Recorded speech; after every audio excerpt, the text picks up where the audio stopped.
February 18th of last year. Do you recall why you were in St. Louis? Yes, I was in there. I was there for a volleyball tournament. All right. And do you know or remember about when your last game wrapped up? I don't remember what time. Okay, was it evening? Yes. All right. And were you with your parents? Yes, I was. What were your plans after the last game concluded?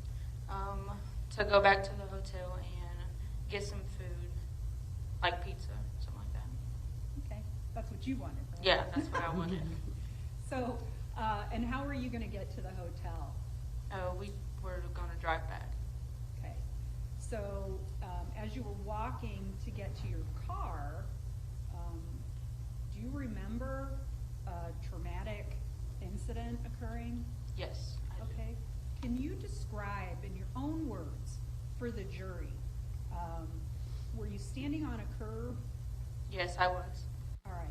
Can you describe for the jury in your own words what you remember happening that moment?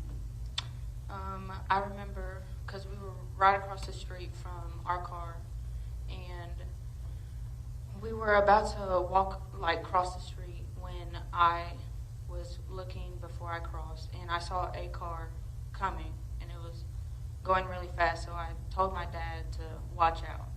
And so we backed up, and then I was still watching it as it was coming. And we were about to proceed, and then after that, I grabbed my dad, and I said, watch out. And we turned and ran. And then after that, I felt something hit me, and it was warm. And then after that, I ended up on my stomach, face down, and I was screaming because I couldn't feel my body, and I was just in pain. Okay. And I was screaming because I knew something was wrong, but I didn't know what. And so I tried to stand up, but my dad and my mom said no, to stay still. And so here's some tissue for you there, Janae, okay? If you need to pause for a second, that's just fine, okay?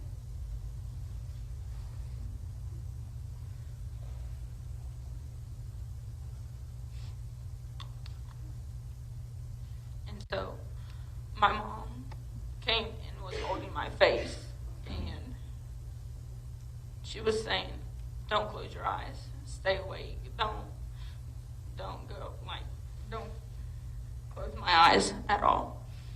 And so I felt my dad screaming, and, well, I heard my dad screaming, and he was tying something really tight around my legs. I didn't know what it was, but he was pulling, and I was thinking to myself, like, why, like, what's wrong? Why is this so tight around my legs? And so I eventually stopped screaming, and I was just sitting there, face down, like, on the concrete.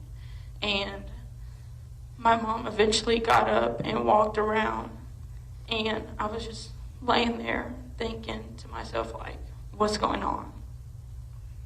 And then What happened after your mom came around? she was just holding my face. Like, after she left from holding my face. No, when she walked around and was holding your face. Do you recall her saying anything to you? Yeah, just keep your eyes open. Don't close them.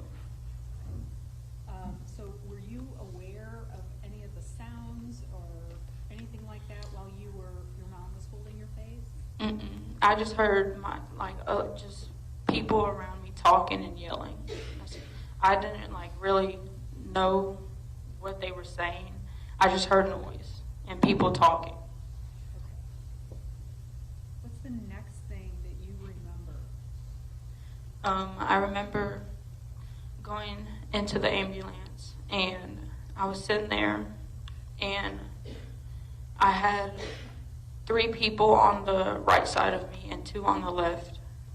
And I was talking to them saying, my mom said, don't close my eyes, I have to stay awake. And so I was just sitting there, looking up, like repeating that to myself. And then when... Do you remember it, Janae? Did you keep your eyes open? Yes, I did. I remember getting to the hospital, and I was laying there, and there was a bunch of doctors around me, just sitting around me. And I was thinking to myself, like, why are they not doing something?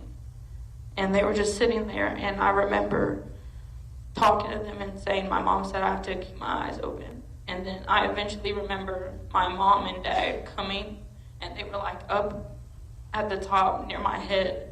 And after that, I closed my eyes and I don't remember anything else. Okay.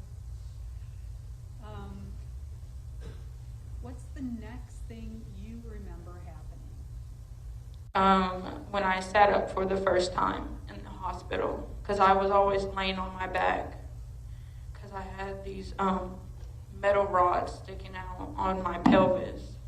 And so I was, the first time that I sat up was the last thing I remember from the being in the hospital. Okay. So you had metal rods in your pelvis? Yes. Okay. How did that feel? It was painful. I couldn't move. I was stuck in one position.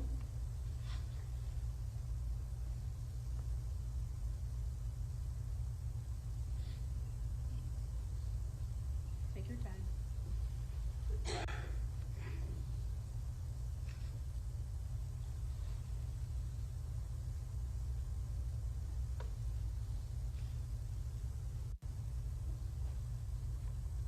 I couldn't move, and sitting up for the first time, I felt relieved because I couldn't feel my body at all, like my back, my hips, or anything. I couldn't feel anything. And then when I sat up for the first time, it took like the pain off of my pelvis and my hips. Okay. Do you remember, were your parents there when you did that? Yes. Remember the first time you were able to talk to your mom or your dad after No, your I don't. surgery? No. Okay. What's the next thing you remember about being in the hospital? Really just getting out of the hospital bed and moving to a chair or a wheelchair and going up and down the halls in the hospital. Was that pretty much the extent of the time you were able to leave your hospital room? Yes. They had this area in the hospital that was that had windows that was looking out into the city, and so we went out there from time to time so I could get a different sense of the scenery and everything instead of being trapped in the hospital room. All right. Is that hard for you to just, the only activity you have is to get in your wheelchair and go down the hall? Yeah, I started to get depressed a lot because I was questioning why this had happened to me. And then it's just, I'm a very active person. And so being trapped or feeling trapped and not being able to go out and even just go outside and sit outside, I just became depressed. Before this happened to you, what was your social life like? I would go out with friends all the time, going to Sonic, hanging out, going to basketball games, playing in basketball games and volleyball games, and just going to see other teammates that I had known in my county. So going to other people's volleyball games or basketball games.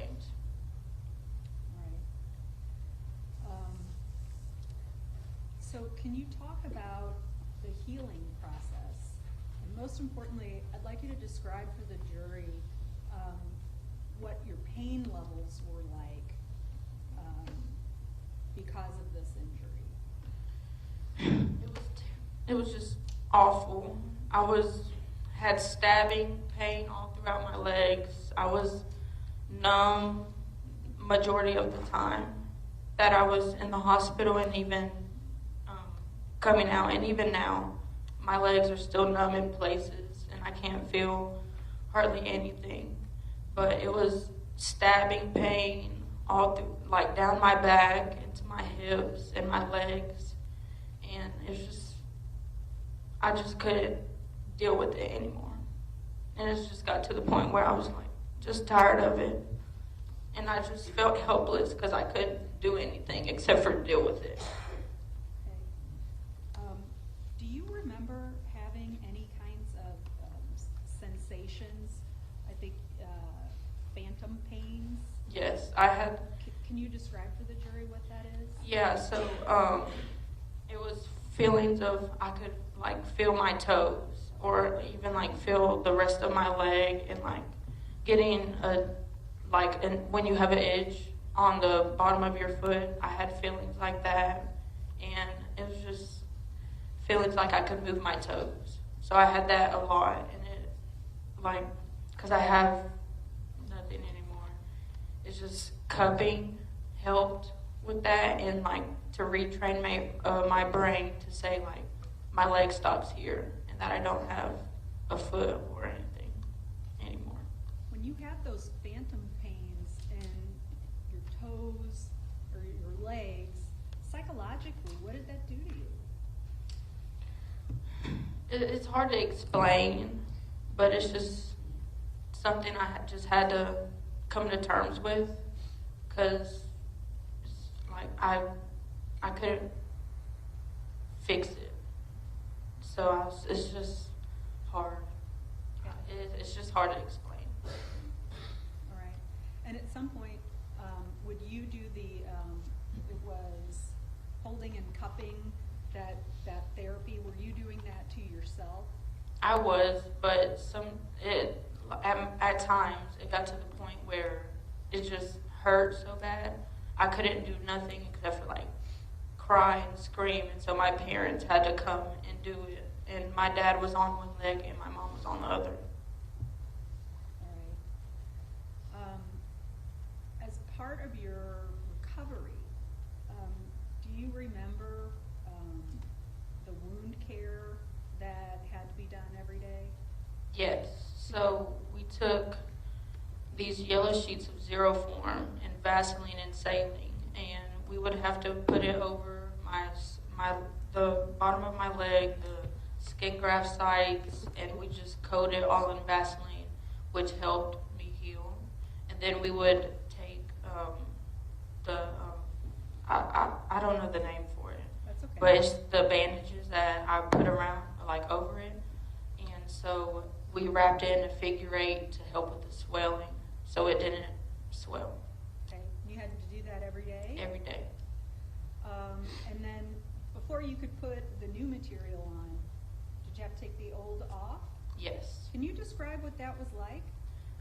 So I had new skin that would heal over it, but every time I took it off, it would rip the new skin off, and so it was just a constant open wound, and it hurt a lot, mainly on the tops of my legs, and so ripping that new skin off, it just kept reopening it, and it eventually healed, but it took a while for it to heal. As part of your multiple surgeries, did you have staples inside your legs? I don't think they were staples, it was stitches, but we had to take those out because my body rejected some of them, and so that was even painful because we had to put lidocaine on it that helped numb it, but most of the time it never really worked, and so I eventually got to the point where I had to do it myself and take the stitches out, because the wound care person that did it, they never understood like my pain tolerance or like when something hurt, so I eventually had to do it myself. Okay.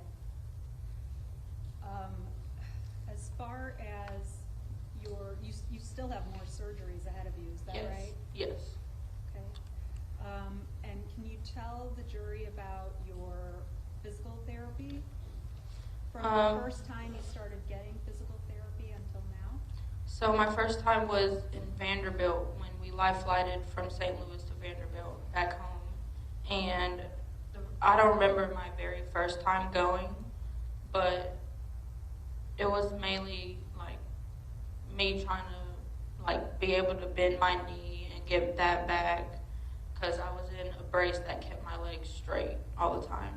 And so that was what we did in the hospital. And then eventually I went to the rehab center and they were they had workouts for to transfer from seat to seat in different places.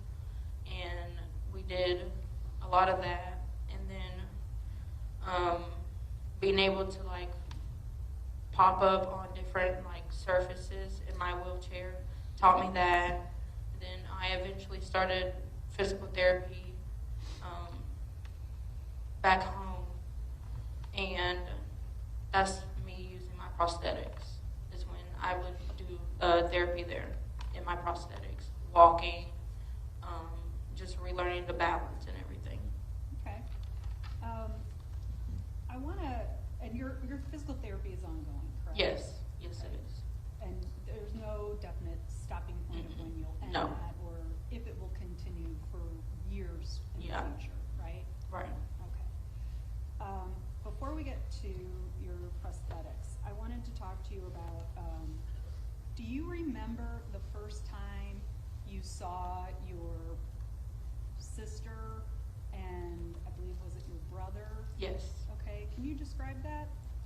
So they came and visit me in St. Louis. They drove down, and I remember when they first walked in, they just walked in.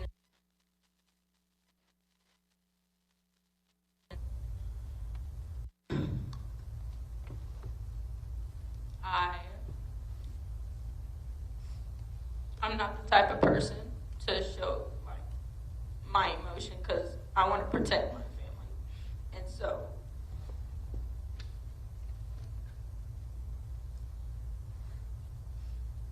when they first walked in, they just stared, didn't know what to say. And so I made a joke to make it easier on them.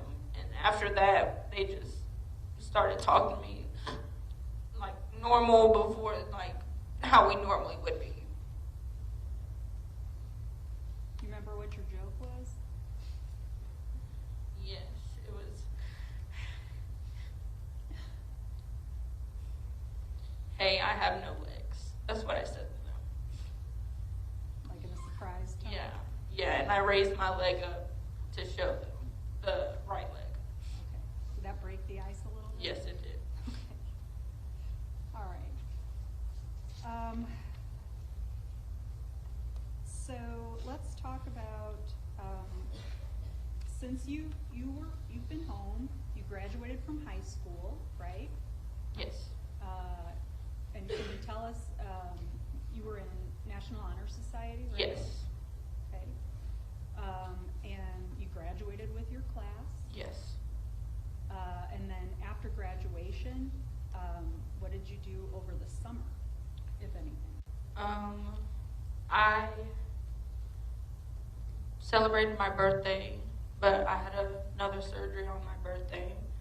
And just mainly over the summer, we did a lot of physical therapy and really focused on that. And then in July, I started back with the volleyball team that I'm a part of at MTSU. And I helped with the camps that they held for the high school and middle school volleyball teams. And so I did that over the summer. Okay.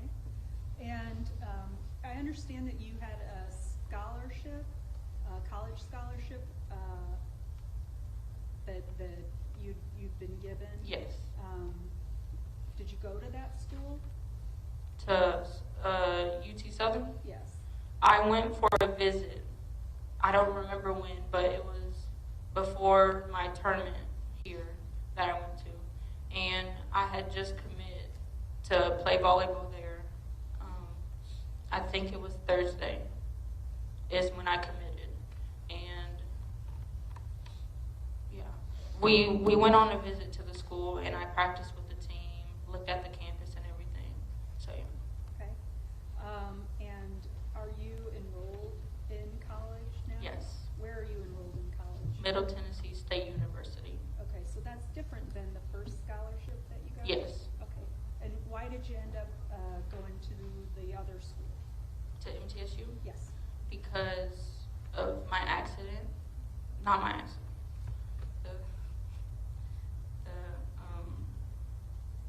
The crash? Yeah, the crash that happened.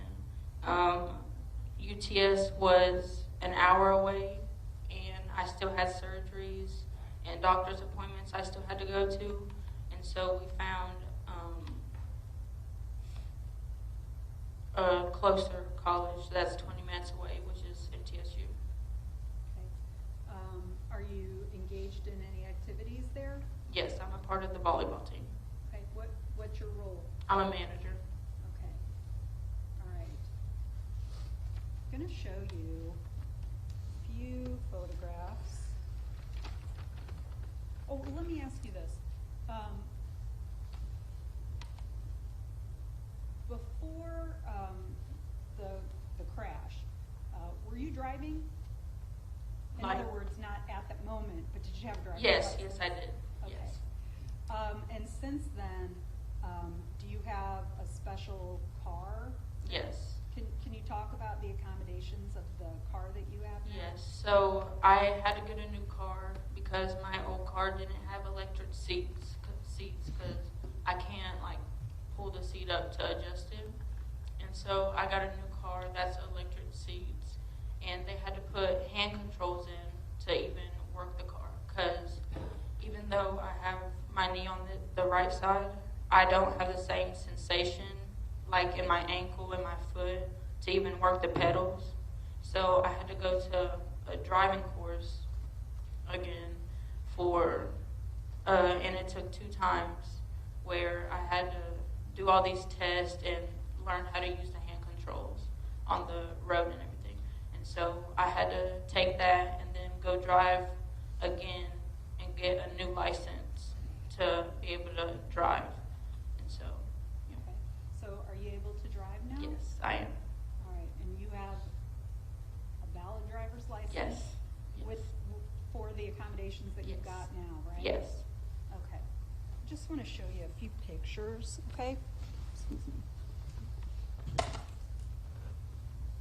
I'm going to show you State Exhibit 170. You recognize that? Yes. What is it? This was when we were playing Saturday night. Okay. The Saturday night of the crash? Yes. Okay. Looking at State Exhibit 170. All right, 170 be admitted, you may publish.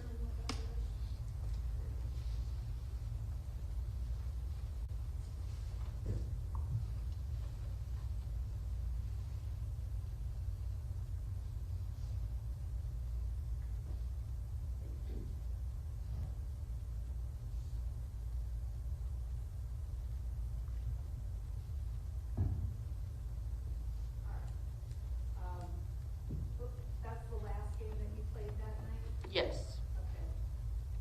And can you see yourself there? Yes, I can. Which first of the 3 people in the white shirts in the front, which one are you? I'm in the middle. In the middle, okay. What was your position on the team? I was a setter. Setter, okay. And what does the setter do? It's like the quarterback of the football team. And so I set up the offense and everything like that, and I'm the one that feeds the hitters the ball. I wanted to ask you, was there a time that, well, first of all, do you have a pet? Yes. Okay. What kind of pet do you have? He's a cockapoo. He's a dog. And what's his name? Neo. Fair to say you love your dog? Yes. Okay. Do you remember the first time you got to see your dog? Yes. Okay. I'm going to show you State Exhibit 173. You recognize that? Yes. Okay. Is that a picture of the time you got to see your dog? Yes. Okay, let's, Mr. DiMario, you still feeling? Let's go play ball. Let's publish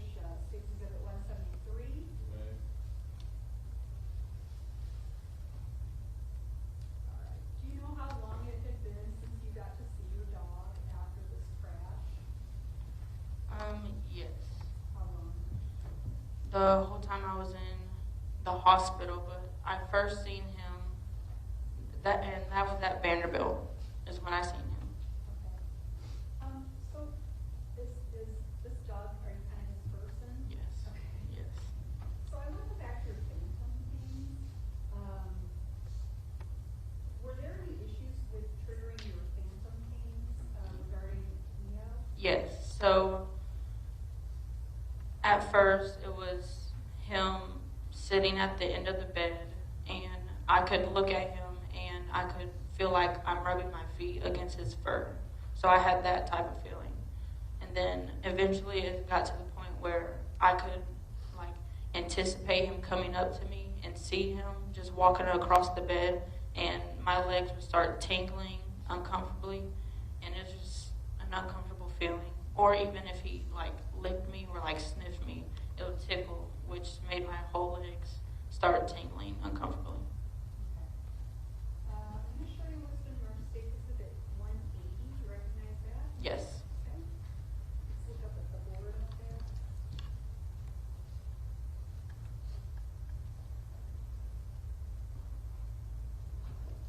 You name or? He's stipulated, right, Mr. Dean? Yes. All right, what do we see there? That's me cleaning my leg, the left leg, when during a wound care change. Okay. All right. And now I'm going to show you a series of photographs. 174, 175, 176, 77, 78, 79, and 182. Okay? Just take a look at these and just, let's start with 174. Can we get that on the projector, please?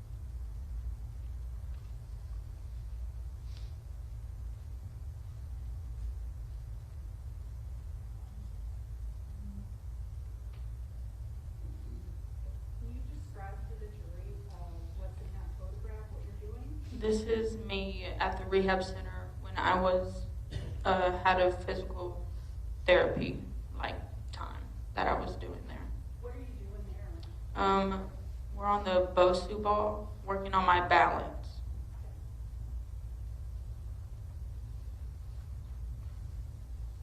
And State Exhibit 175?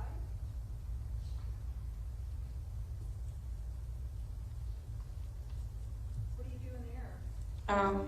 An ab workout with the ball Okay. during physical therapy. And do you know what the ab workout is targeting or helping you with? My core, so I could balance myself while standing. State Exhibit 176.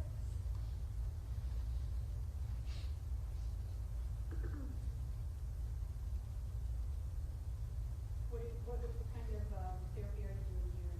These are tricep dips for my arms to help me transfer over from seats and different chairs. And these orange wheels that we see, is that your wheelchair? Yes, that was the wheelchair that they gave me during the rehab center. So you're training to be able to get yourself in and out of your chair? Yes. State Exhibit 177. What's this? Me doing pull-ups. Okay. And that is strengthening again?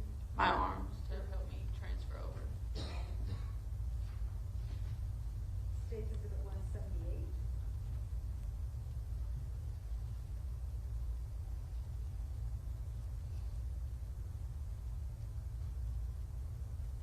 You know what you're doing there?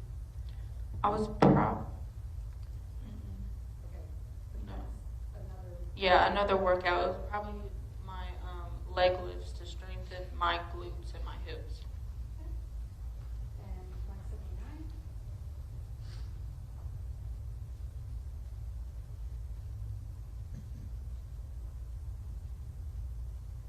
Is that a therapy to help you get up steps? Yes, because we have stairs in our house, and that's where my room is upstairs. And so we were figuring out a way for me to push up on each step to get up stairs if I ever wanted to go up to my room. Here's 182. What's that?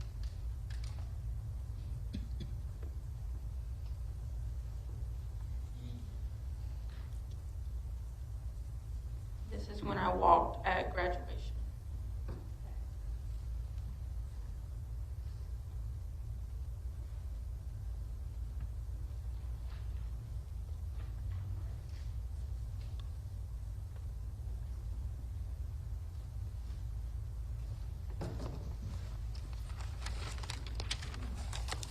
And Janae, is it fair to say that despite the consequences of the actions of somebody else, you're not stopping, are you? No, I'm not. You're forging ahead.